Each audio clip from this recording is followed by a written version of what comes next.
Jadi pada masa itu manusia berada dalam keadaan kegalauan yang tak terbayangkan.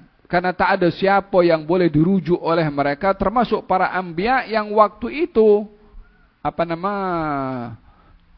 tidak merespon kepada permintaan mereka. Sampailah datang kepada baginda Rasulullah sallallahu alaihi wasallam, yang akhirnya baginda Rasulullah sallallahu alaihi wasallam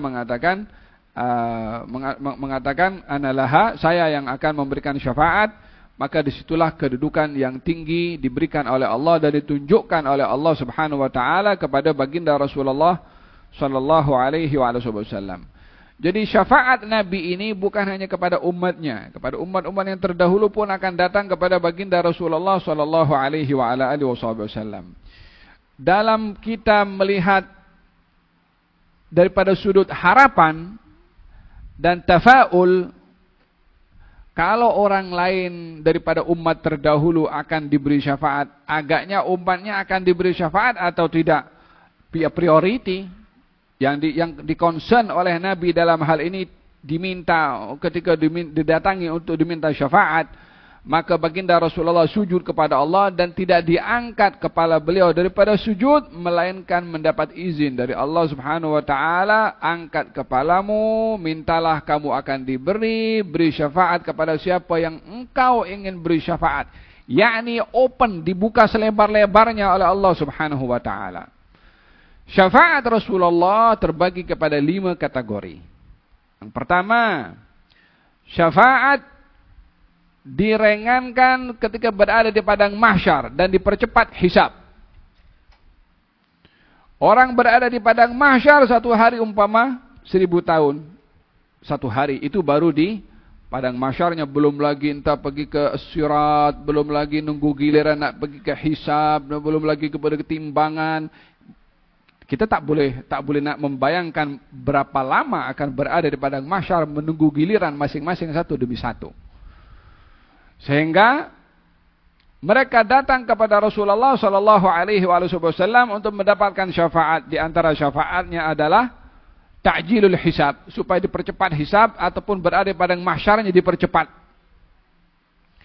Yang kedua adalah orang-orang yang diberi syafaat oleh Nabi sallallahu alaihi wasallam yang sepatutnya layak untuk dihisab, tapi mendapat syafaat masuk surga tanpa hisab. Yang tadi dipercepat hisabnya, dihisab juga, tapi dipercepat. Yang kedua akan dihisab, tapi masuk surga tanpa hisab dengan syafaatnya Rasulullah. Yang ketiga adalah syafaat orang-orang yang layak masuk neraka, tapi belum masuk neraka, mendapat syafaat masuk surga sebelum dia melihat neraka. Yang keempat adalah orang-orang sudah masuk dalam neraka, diberi syafaat untuk dapat dikeluarkan dan dimasukkan ke dalam surga.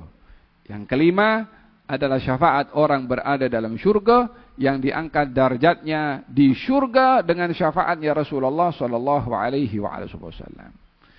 Jadi syafaatnya Nabi ini merangkumi ketika di padang mahsyar, merangkumi ketika orang masuk surga tanpa hisab walaupun layak hisab.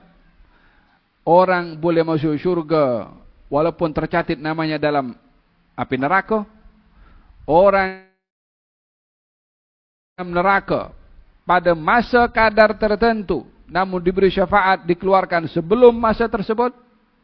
Dan yang terakhir adalah hatta kepada penghuni syurga pun juga mendapatkan syafaat Rasulullah untuk mendapatkan syurga yang lebih tinggi.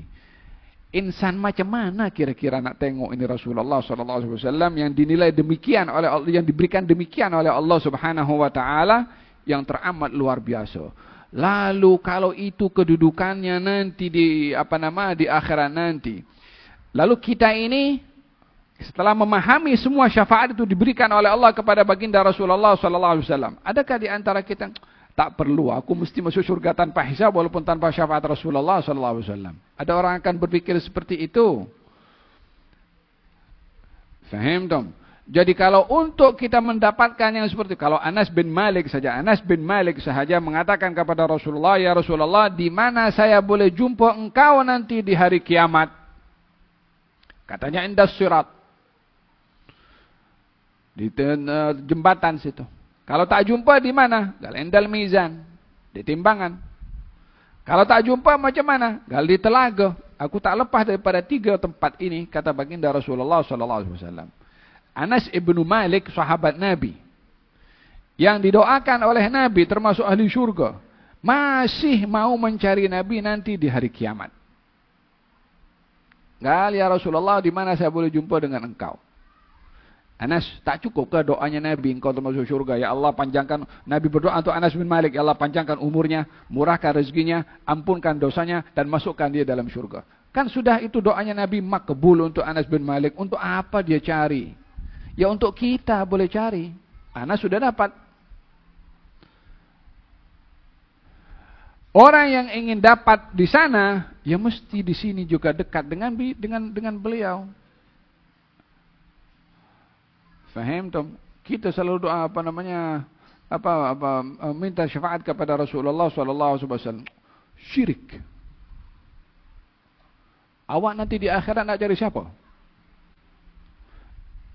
Nak cari Namrud? Hanya ini je yang awak cari. Siapa nak cari selain daripada beliau? Para anbiya pun angkat tangan semua.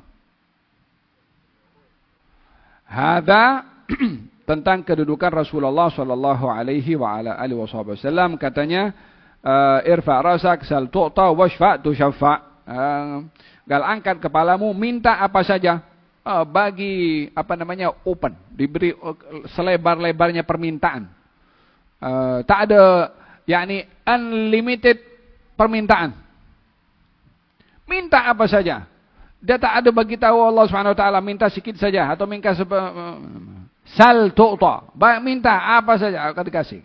Washfa' tushaffa', beri syafaat kepada siapa kau kehendaki, kamu akan diizinkan untuk memberi syafaat. Fa'arfa'u ra'si, saya angkat kepala saya, ummati ya Rab, ummati ya Rab, ummati ya Rab. Umatnya dulu diberi perhatian oleh Nabi sallallahu alaihi wasallam, maka dimasukkan dengan syafaat Rasulullah ke dalam syurga ramai daripada umat baginda Rasulullah sallallahu alaihi wasallam. Katanya, walladzi nafsi biyadih, gal demi jiwaku berada dalam genggamannya, sesungguhnya pintu syurga ini antara Mekah dengan Himyar, atau antara Mekah dengan Busra, dalam riwayat yang lain antara Mekah dengan Hajar. Ada satu kawasan antara Mekah dengan Busra atau dengan Himyar. Himyar lebih ke arah menuju ke arah Yaman. Itu pintunya syurga. Ya, ini berapa kilo? Lebih kurang kalau ikut catatan, ikut kilometer itu, hampir 1.300 kilometer antara pintu surga dengan pintu surga. Yang masuk itu, jangan tanya berapa banyak lebarnya pintu surga. Mudah-mudahan kita termasuk daripada awalul waridin, insyaallah. Awalul waridin dalam saf yang pertama yang dekat dengan Nabi sallallahu alaihi wasallam. Dapat syafaat ketika di sirat, kita dapat syafaat di mizan, dapat syafaat pada menerima kitab, dapat syafaat di telaga, dapat syafaat untuk masuk dekat dengan baginda Rasulullah sallallahu alaihi wasallam, dapat syafaat di mauqif, dapat syafaat di semua tempat. Ya Rabbal Alamin, Ya Rabbal Alamin, Ya Rabbal Alamin. Di antara tip untuk mendapatkan syafaat Rasulullah adalah bila dikumandangkan azan, dengar, jawab dan baca doa. Kata baginda Rasulullah, barang siapa mendengarkan azan dan menjawab azan dan meminta kepada Allah untuk aku al-wasilah, wajibat syafaati yaumal qiyamah, wajib dapat syafaat aku di hari kiamat. Mudah-mudahan Allah Subhanahu wa taala memberikan kepada kita syafaat Rasulullah sallallahu alaihi wasallam. Amin, Allahumma amin. Masya Allah.